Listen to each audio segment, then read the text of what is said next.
koutou katoa. Ka mi'i o ki te mana whenua, ara ko te atiawa, rato ko Ngāti Toa. Ko kanata te whenua tupu. E noho ana aho ki whanganui atara. Ko Donald McBain toko papa, ko Sandra McBain toko whaia. Ko Peter Wood toko tane.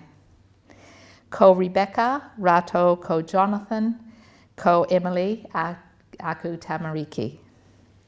Ko Lynn McBain toko ingoa.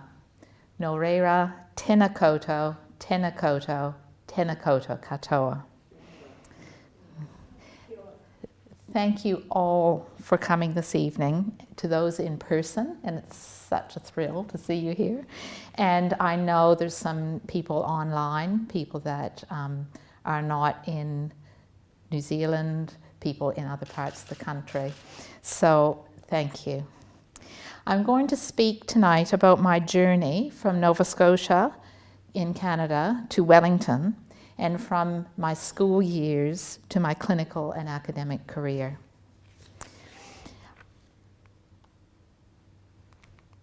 There we go. I practiced that a lot. So my talk tonight is called Why Not? Turning Opportunities into Reality.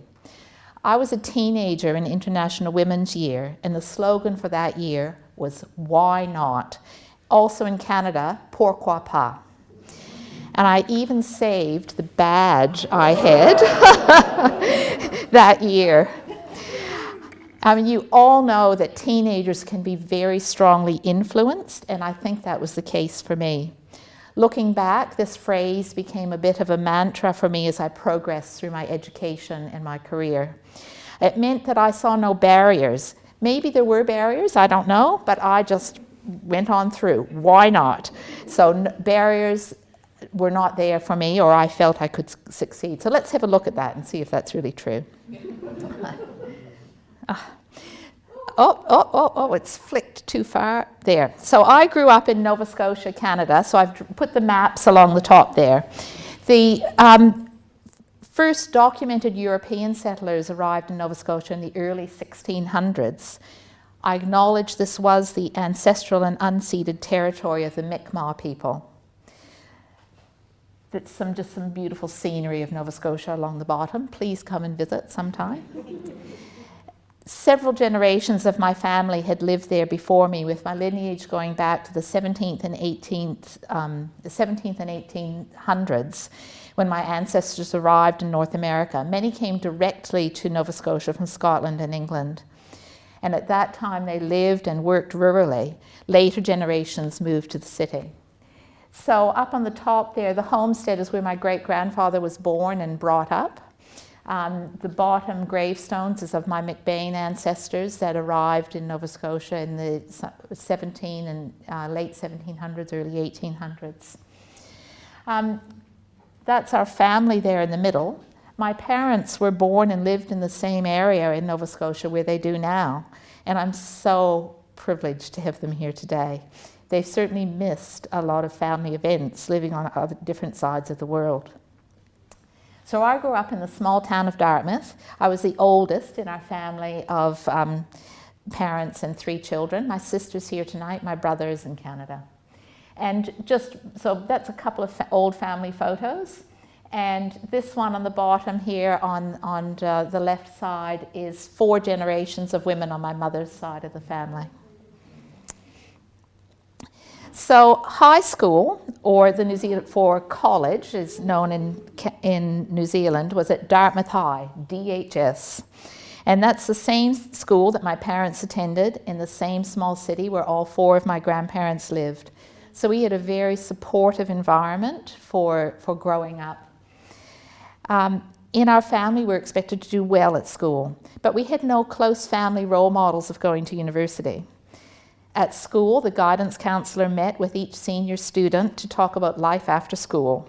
And when I met with her, she looked at my academic record and declared, "You should go to university."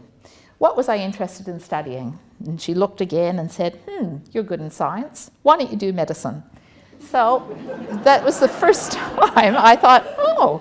I mean, it wasn't just a total revelation to me, but I did think, why not? So I applied and off I went. My younger sister and brother followed me to university, as did my mother, who studied part-time while raising our family. And in the meantime, my dad worked in a government role and did parallel study for his qualifications. So I attended Dalhousie University. It's one of Canada's oldest universities, the 5th oldest, but noting that the 3rd and 4th oldest are also in Halifax. So it's a very strong tradition of education in Halifax. So it has similarities to Otago. You can see the clock tower there in the registry building. And on this side, this is a photo of the medical school. The old medical school is the brick building in the front, and the newer building is at the back, the tall concrete building. And they're actually joined with a link block. I only just realized that when I was looking at this photo and thinking, how am I going to describe this? And so that's where we students hung out, was in the link block, and the lecture theatre was in the link block. So how close could you get? You know, very, very interesting. So I had a fabulous time at medical school. It really widened my horizons. I met a whole new range of people, some of whom remain close friends. On the far side, the top photo, that's a friend of mine from medical school who I met at the World Conference of Family Doctors just in October last year. I didn't know she was going to be there, and all of a sudden she was there, and I was there. And at the bottom photo, that's one of my friends, Lynn. There were 4 Lynns in my medical school class, so we did hang out together, and she came and met me for lunch when she drove 4 hours to come and meet me for lunch when I was in Canada last year. This is my medical school class. It's the first year that there was an equal proportion of men and women in the class. And I have circled my face down at the bottom there. It might be hard to see. This is our halfway party, halfway through medical school. We had a big party. So I'd done a biochemistry degree first and then my 4-year medical degree. It was here at medical school that my leadership journey began. I was the vice president for 2 years and then the president of the Dalhousie Medical Students Association. From a family that had lived for generations in Nova Scotia, I developed a need for exploration. I'd had a taste of distant travel when, as a high school student, I went on a school trip to Europe. And then, during university, I had a really rewarding summer job at the National Research Council in Ottawa, which is only a third of the way across Canada, but it's still quite far to travel to Ottawa. And then I had heard of people going to British Columbia for their postgraduate year, and I thought, why not? So, and I think possibly as students do here now, I organized to have my final year elective placement at St. Paul's Hospital in Vancouver, and then applied there for my rotating internship. Those don't exist anymore in Canada, but they're very similar to the PGY 1 year here, but several shorter, more frequent rotations. So then I left Nova Scotia and moved to Vancouver on the west coast, 6,000 kilometers away. So this was another pretty memorable year. This is St. Paul's Hospital, as it was then. It was, and I'm sure anyone, especially, well, any profession, the first year in the workforce is pretty hard. It's a steep learning curve, and the things that I remember most strongly were the really busy maternity wards. At the time, it had been plans to return Hong Kong to China had been announced, and so many, many women came from China to Vancouver to deliver their babies. The babies would have Canadian citizenship and then be able to sponsor the family to immigrate when the territory was returned to China. AIDS was beginning to be recognized as a new clinical condition, and the majority of the admissions in Vancouver were to St. Paul's Hospital, where we provided some excellent clinical care. I also had an ICU rotation as a first year postgraduate student. Now, can you believe it? But I suspect that's why I decided hospital medicine was not for me. So here comes the next why not point. After that year, I was looking around for some work, and I was offered a locum job in northern British Columbia in a town with 3 GPs and a small hospital. I thought, why not give that a go? So I moved to Mackenzie, British Columbia. It is a small town. learned a lot about general practice from the patients and from my colleagues. And so this was northern rural Canada. The first evening I was on call at the small emergency department, there was a moose accident. We got a call in from the local police saying, oh, we're bringing in someone from a moose accident. And that was because moose wander the roads at night, and it's very likely that you'll run into them. So people are advised actually not to drive at night.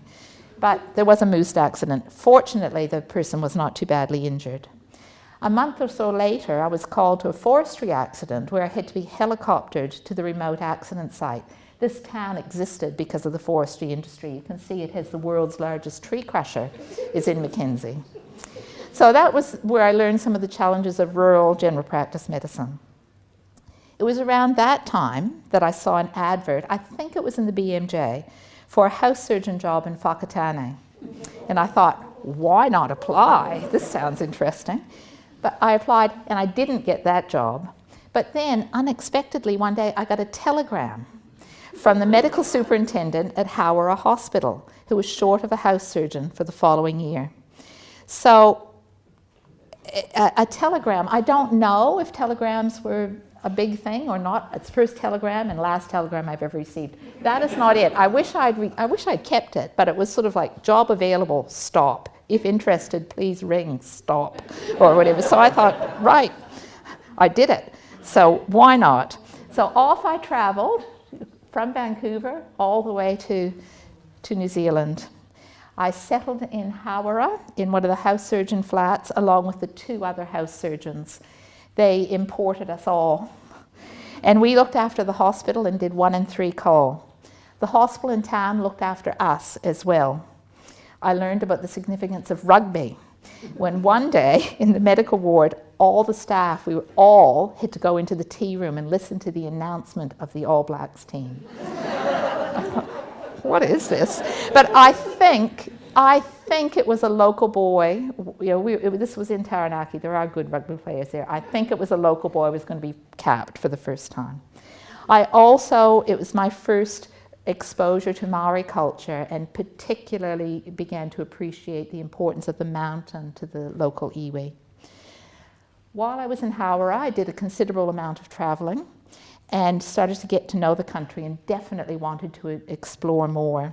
I didn't want to leave New Zealand immediately, so I worked for a while in Gore, and then I enrolled in a diploma in obstetrics at Wellington Hospital. So that 6 months was a pretty important time in my life. Firstly, I was working at Wellington Hospital at the Grace Neal block, which was relatively new at that time, and meeting some of the consultants that would become my colleagues here at Otago. But probably the more important thing, that was my flat over on that side. It looked more decrepit at the time, but that was the flat I lived in. There were 9 of us. And I joined a group ski trip, and that's where I met my now husband Peter on that group ski trip at Turoa. So that was a pretty significant turning point in my life. We went off adventuring in Europe and Canada, and eventually married in Canada and then moved back to Wellington. By that time, I decided general practice was for me. I worked as a locum in Wellington, but it was actually quite hard to find locum work. This is hard to believe with the current state of general practice, but I applied for many jobs and no, sorry, we've had 5 applicants, we don't want you, sort of thing.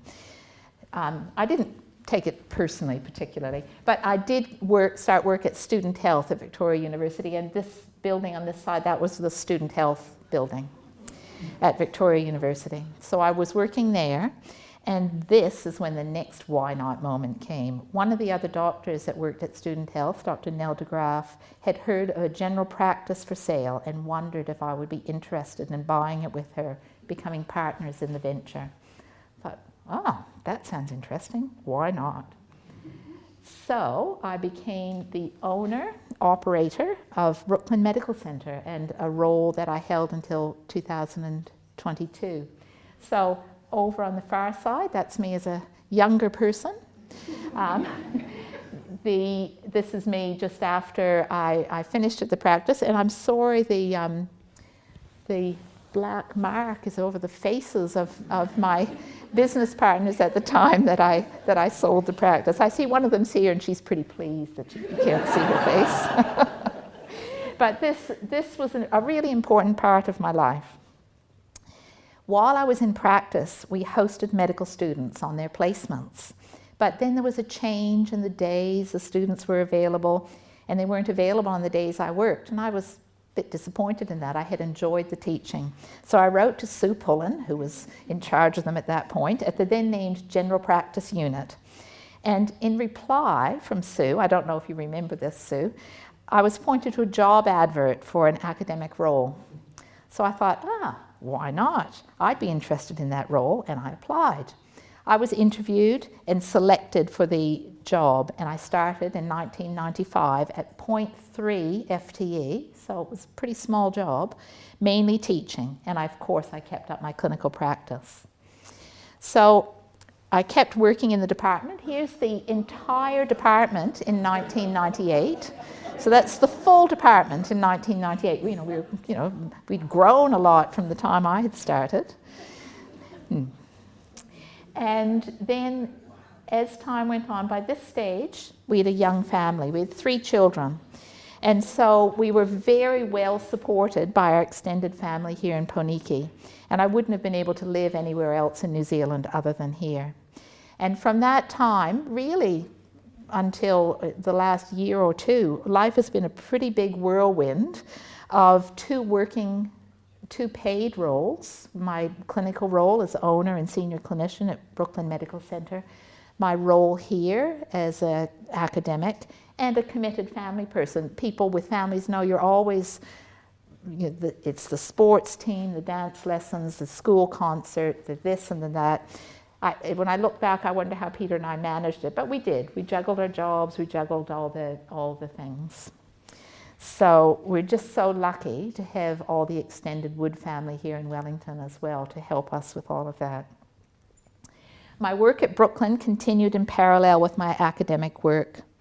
A GP is a specialist in generalism, and it's really important to understand how that probably influenced my approach to research as well as we move on through. So this is a definition of the specialty of generalism by a respected academic, Ian McWhinney. And it's an opportunity to remind us that the scope of general practice includes the vast majority of the healthcare, accepting all issues that arise. New Zealand has a primary care-led health system, and my ongoing clinical work has contributed to this. My practice role enabled me to forge and maintain links between the university department and the professional practice community, particularly in the Lower North Island.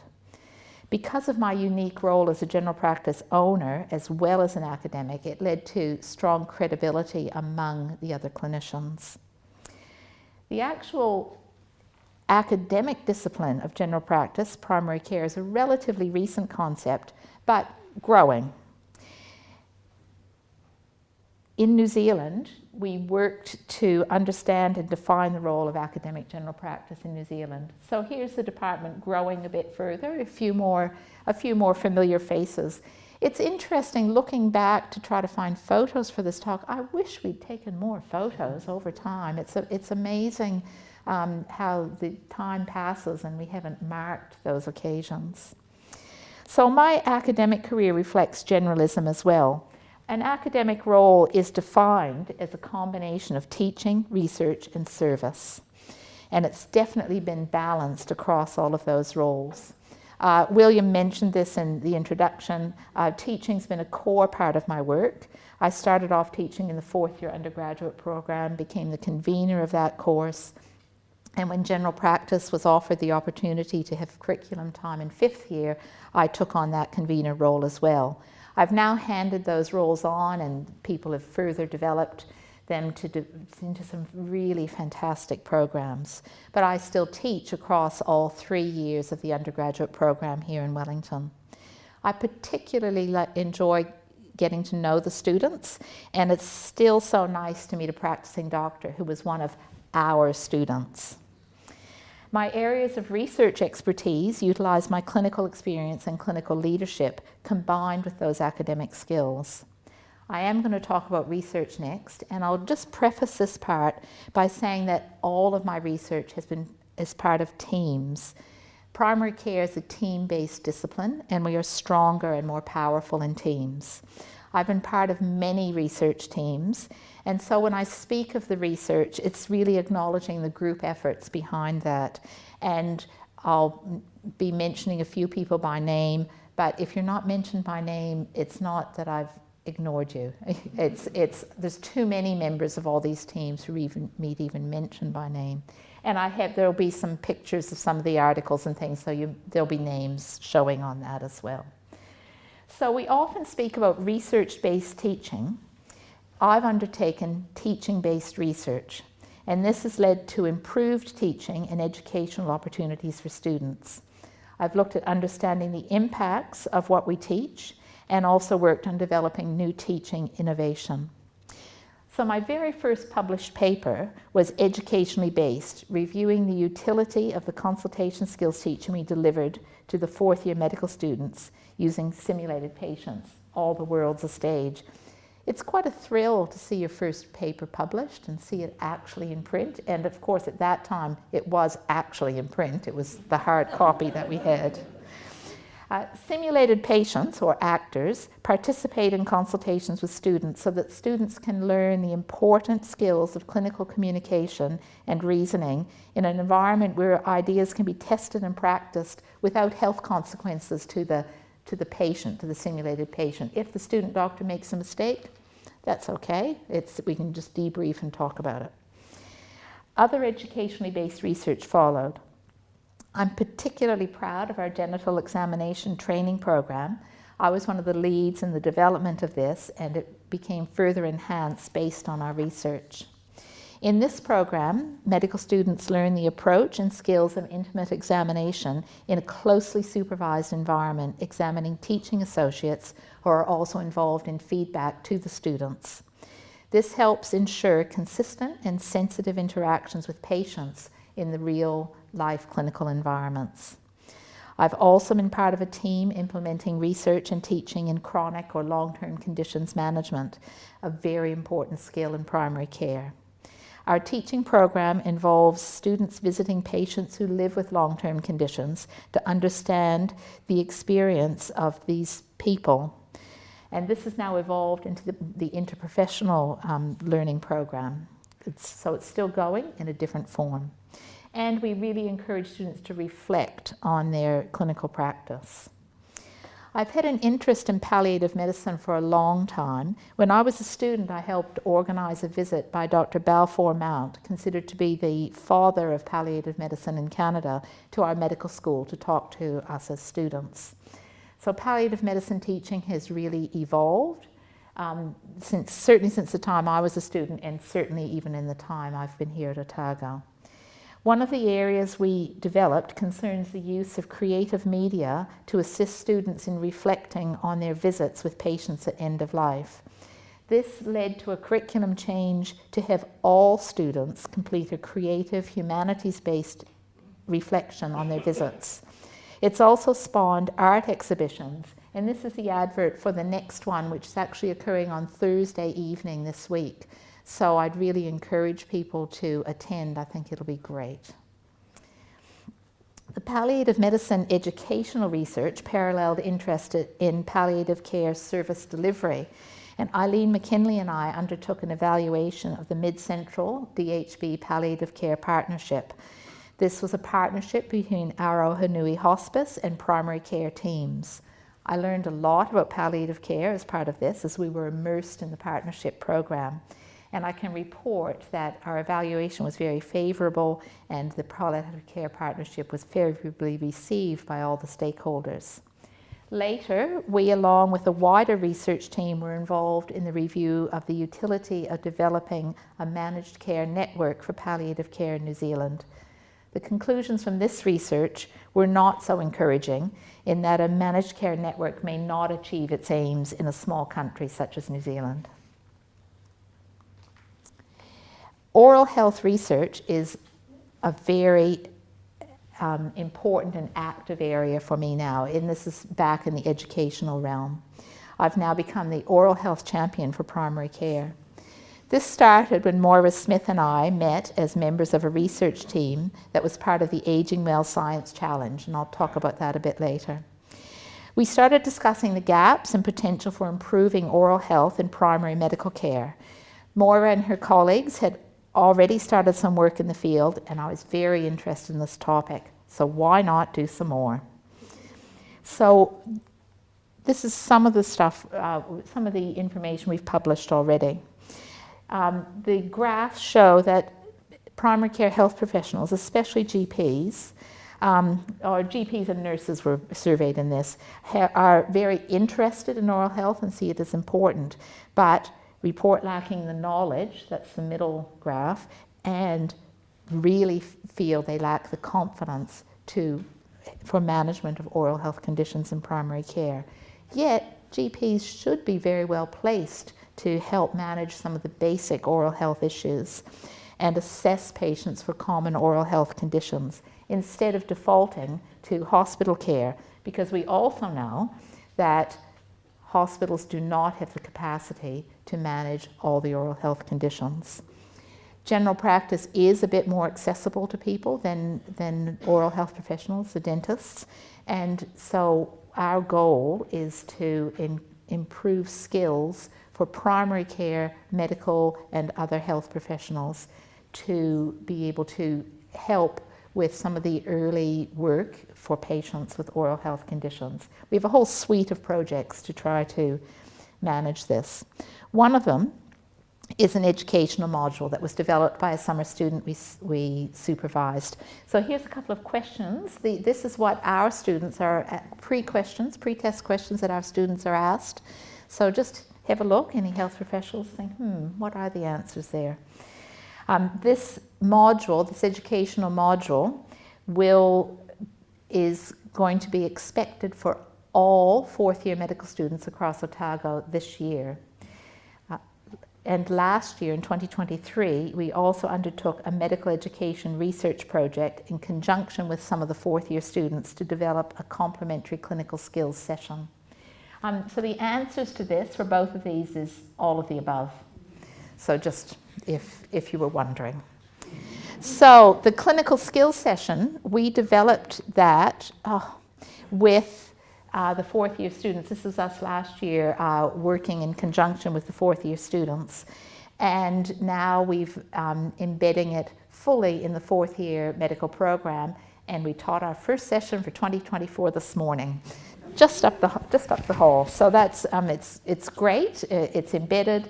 And we'll be encouraging the Christchurch and Dunedin campuses to embed this as well.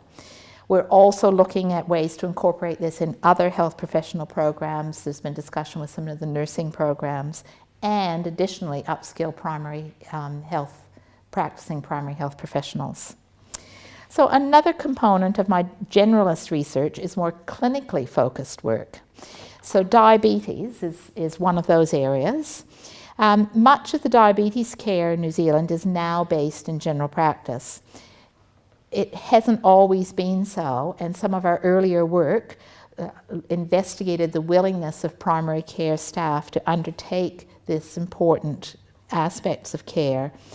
And the papers on the far side are discussing people's willingness and interest in being part of a structured program.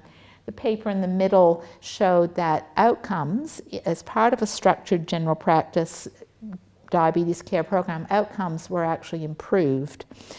So that added further weight to a majority of diabetes care occurring in general practice.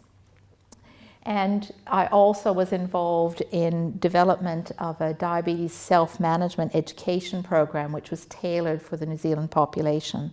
And this became embedded in primary care, particularly in the Lower North Island. Other clinically based research has been in the area of primary mental health. I was fortunate enough to be part of the Mental Health and General Practice Investigation, or MAGPIE, team in the 1990s. Why not contribute to this group? I don't know why I'm not in this photo. But this was the group. I don't think I was taking it. I'm not sure why I'm not in the photo, but this was the group that we worked with. This was a very active research group that produced some important and often cited work regarding the prevalence of common mental health disorders in primary care. So this is one of the major findings from the study that identified that 36% of general practice attendees reached a diagnostic threshold for one or more of three commonly presenting mental health issues: anxiety, depression, or substance disorders in the previous 12 months. And that was 36% reached the diagnostic threshold. About 50% of attendees had symptoms of some sort. This provided a really comprehensive data set which led to a number of publications. And the findings from this study contributed to a change in the way mental health needs in primary care were perceived. So it was enabled central funding to be released from the Ministry of Health to support primary mental health care. In 2005, the Ministry of Health funded 26 primary mental health initiatives across the entire country. Of course, service delivery changes are accompanied by evaluation, and a team from our department, led by Tony Dowell, was awarded the contract for the evaluation. So 26 different initiatives. We were a pretty strong team. We did a lot of field work, and our conclusions reflected that in diverse populations, most people benefited from the initiatives, both in qualitative and quantitative measures. There was no one single service delivery model that was better. There were a number of recommendations from our report which have led to the changing landscape of primary mental health provision. And, for example, of increased focus on younger people. As a practicing GP during this period, I can also endorse the benefits of the primary mental health initiatives. It was really great to have some extra funding. Following this, I was also part of a team commissioned to review the primary mental health program in Southern PHO and provide recommendations for enhancement. Interestingly, I've, over the last year or so, been doing some rural locums, and I've worked as a locum in some of the areas in Otago, Southland, where some of the aspects of these initiatives are still there and still running. So it was really interesting to see it almost sort of full circle, to be from the evaluator to the practitioner using the program. So I thoroughly enjoyed that work, especially because of the field work. I'm going to talk about another big national project here. Loosely we call it Models of Care, but the official title, Evidence to Guide Investment in a Model of Primary Care for All. And this was a multi-investigator national project led by Professor Nicolette Sheridan, who's on the far right-hand side, from Massey University.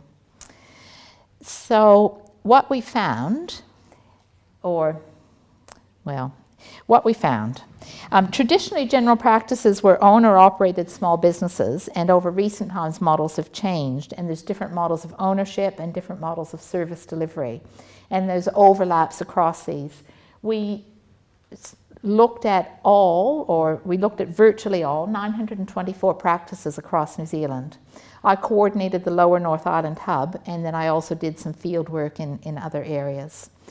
But sort of the headlines of what we found, which I guess is probably not a surprise: no one model of care outperformed others across all outcomes.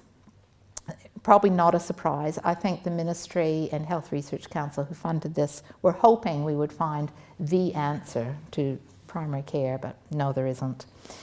And still, patients with higher health needs fortunately did receive more clinical input, but it was still insufficient to achieve equity. So overall, our conclusions are that there's probably inequity. One of the areas of inequity is in the types of measures that we're using to measure general practice, and we need to be looking at different areas to measure and different areas of input to support Maori Pacific and the people living in material deprivation. There's quite a lot more data available from this project, which I think will be coming forward with some more analysis. As a clinician, I have also been undertaking quite a lot of clinically primary care-based research, and this is often taken the form of quality of care research in the big fields. Well, I think these are big fields for general practice: immunization, prescribing, and screening. It is an area that I can provide a unique viewpoint on, is that the health services at the intersection of the planned health services delivery, what the ministry or what the DHBs or the Tufaka Ora suggest we should deliver, and the way things actually are delivered when we're in the practice. So there is a slight mismatch there at times. And I have a really clear understanding of how things happen in primary care. So, immunization. The paper on the right, this was relatively long time ago. This would have been, I think, in the late 1990s. But it looked at immunization rates and the processes and costs involved in achieving these rates. And some of that sounds like given now, but it was the first time that it was recognized that multiple avenues to achieve high immunization rates were needed, including outreach. So that's now embedded in primary care. And I've also worked with the secondary care rheumatology service looking at ways to improve immunization among their higher risk patients. Other core general practice work, a big part of any medical practitioner's life, is actually prescribing. So research on prescribing has been dotted through my career. Some of this relates to specific medications. There's a couple of examples here. Understanding the quality of the monitoring for the blood thinner dabigatran, and this one closer to me about the medication quetiapine, which had a rapid increase in prescription. Some of it was off license, but understanding the issues behind that and reviewing the monitoring requirements. Both of these projects I undertook with the Tuora Compass Health PHO. I was also part of a small team led by Carolyn Morris, looking at GPs' views and experiences of prescribing non-steroidal anti-inflammatory drugs and ways to reduce the risks associated with these prescriptions. These are risky drugs, yet they have some really important uses. So how do we balance that with our patients? And one of the outcomes was this resource for GPs to assist when trying to explain things at the time of consultation to help patients make that self-determination decision about whether or not to take a non-steroidal anti-inflammatory drug. Other prescribing research has been about the processes of prescribing. For example, how repeat prescriptions are managed in general practice, or in this next example, possible de-prescribing. This was a project led by Joe Hilder as part of the ARCH, or Applied Research on Communication in Health group. We studied, via analysis of video recordings, communication methods used at the time of medication reviews by GPs and pharmacists. And the outcome from this has been to produce some resources for practitioners and patients to aid in effective communication at the time of medication reviews. These resources are all now available on Healthify, which is a national online resource for consumers and health professionals. The next lot of prescribing research has been led by Chloe Campbell, and we've undertaken research about the actual process of prescribing, focusing on e-prescribing or electronic prescribing, and understanding the issues from both the general practice end, where we press the button for the electronic prescription, and the pharmacist end, where they have a prescription appear for them. It was very interesting to appreciate, as someone that was always on the pressing the button end, it was very interesting to appreciate the different factors that the pharmacist experienced. We have some more work underway delving more deeply into the way that pharmacists in general practice communicate. I also worked with the Choosing Wisely campaign by supervising summer students over 3 consecutive summers, looking at various aspects of the campaign, covering a range of recommendations for appropriate use of medications and investigations in clinical practice. Now I'll move on to screening. Screening, including for cervical cancer, is an important part of a general practice role. So late last year, New Zealand changed to using human papillomavirus, HPV, as the primary screening test for cervical cancer. But prior to that program being launched, I was part of a team led by Peter Sykes in Christchurch within a pragmatic pilot study of 17 practices to recruit participants for cervical screening. I've been the Wellington regional clinical academic in the group and able to provide primary care expertise, and 2 of the sub-studies are also being run in our department. So this just shows the participants recruited to the study. We're particularly proud of the high percentage of Maori participants we were able to recruit for our study, which will give us a lot of rich data in understanding barriers and facilitators to screening. So the pilot was successful, and this is one of our published sub-studies showing that clinicians were very enthusiastic about this new screening method, but also showing a number of recommendations about information needs. And this has been taken up by the National Screening Unit now and helping with the rollout of the national program. Data collection is complete on the further sub-study of the participants, of these 3,000 participants' experience. So the data collection is complete on that, but we haven't yet analysed it. And just on Friday, another paper was published from this group, not from our department, but from the group, about clinician knowledge about HPV testing.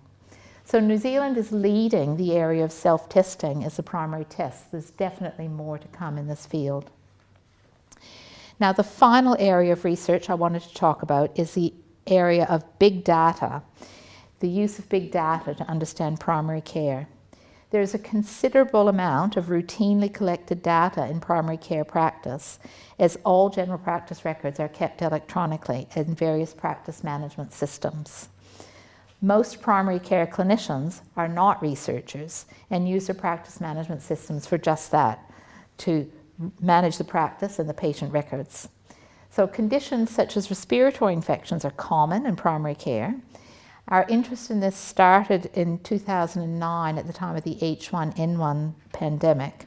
And of course, we know, based on the world experience over the last 4 years, there's definitely an impact of acute respiratory illness on general practice. Important and long-term health conditions, for example, diabetes or heart disease, might be clinically coded more, but acute self-limiting illnesses don't get the same level of coding. So to understand that burden, we wanted to use a computer algorithm of review of free text medical notes to collect the data. So we trained the algorithm, Tony Dalla and I trained the algorithm, and then we pressed the big red button and it analysed thousands of records, and it did result in achieving quite a high specificity and sensitivity using this algorithm here. And I might test you on it at the drinks, but to be able to detect what that burden was. We also use this looking at children's records, and this algorithm was run across 750,000 children's consultation records. There's no way you could sit and look through 750,000 records, but we trained the algorithm to do so, and we're able to get interesting patterns of the types of childhood respiratory illness.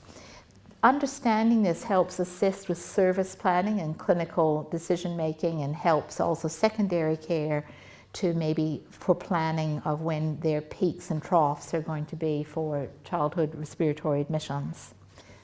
Another departmental team is currently using these same methods to look at respiratory illness pre and post COVID. And another team I was involved with looked at the incidence and complications relating to shingles in New Zealand pre-vaccine. So now post-vaccine, it might be interested to see what that's like. So the final research project I'm going to talk about is part of the Aging Well National Science Challenge. This is a large team effort called the Aging Well Through Eating, Sleeping, Socializing and Mobility, or AWESOME. And we were awesome.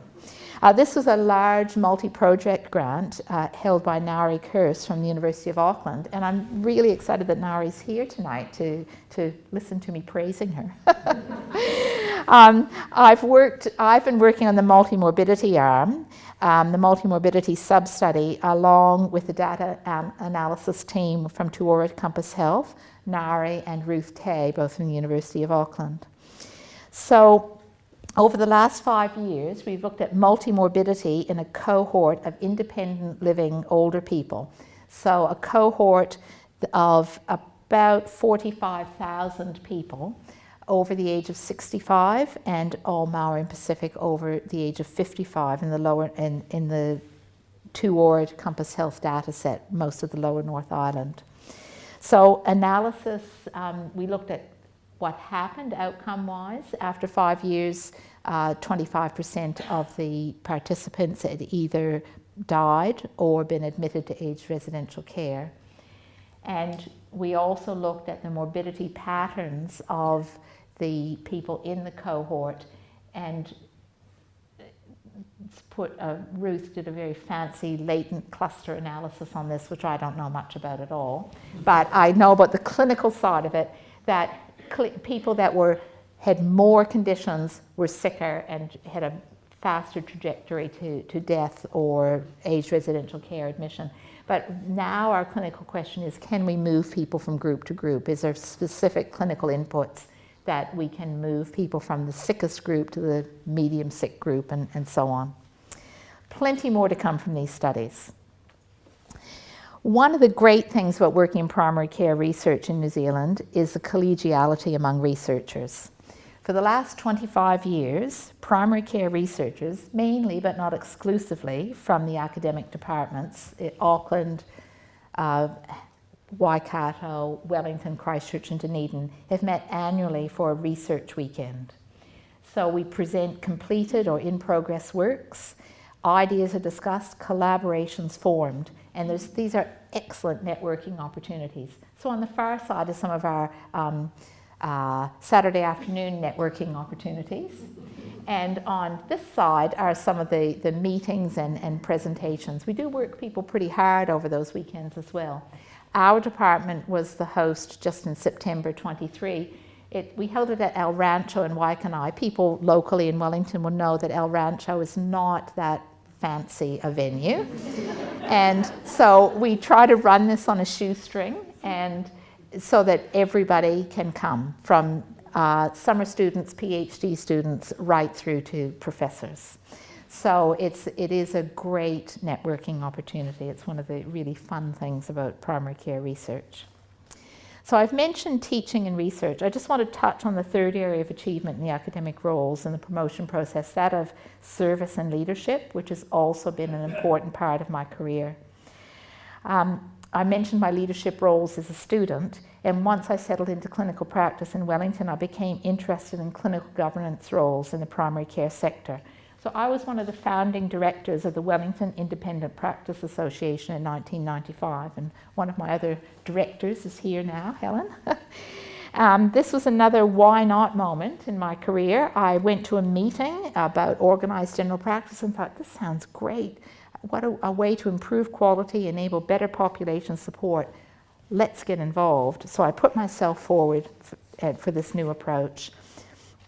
IPAs morphed into PHOs, which are primary health organizations, and I was closely involved in the clinical governance at Compass Health PHO as well, chairing a number of committees, and was also a board member at Tuora Compass Health from 2010 to 2016.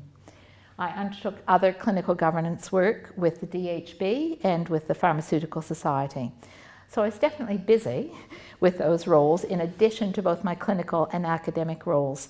Still all this time at Otago I was 0.4, 0.5. But then things had to change. So I stepped away from the clinical governance roles at Compass Health and I then stepped into the role of Head of Department of Primary Healthcare and General Practice in 2017.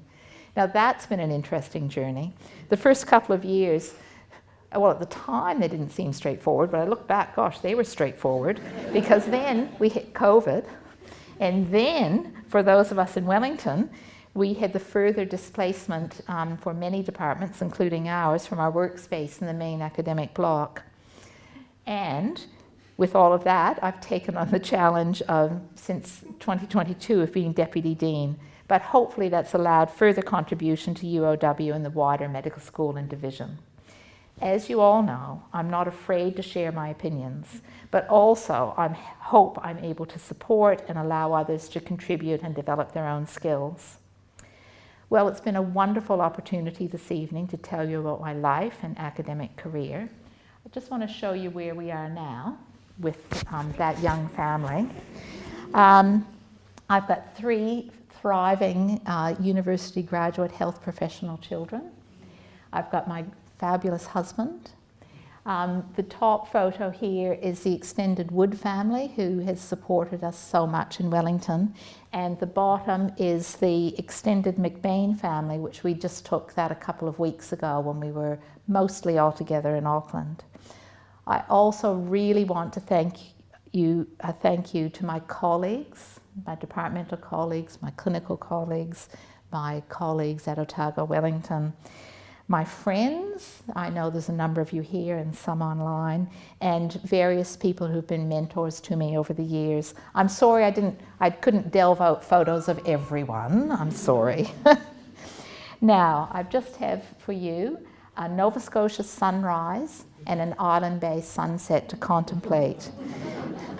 And I want to say, he aha te mea nui o te ao, he tangata, he tangata, he tangata. What is the most important thing in the world? It is the people, it is the people, it is the people. Good evening.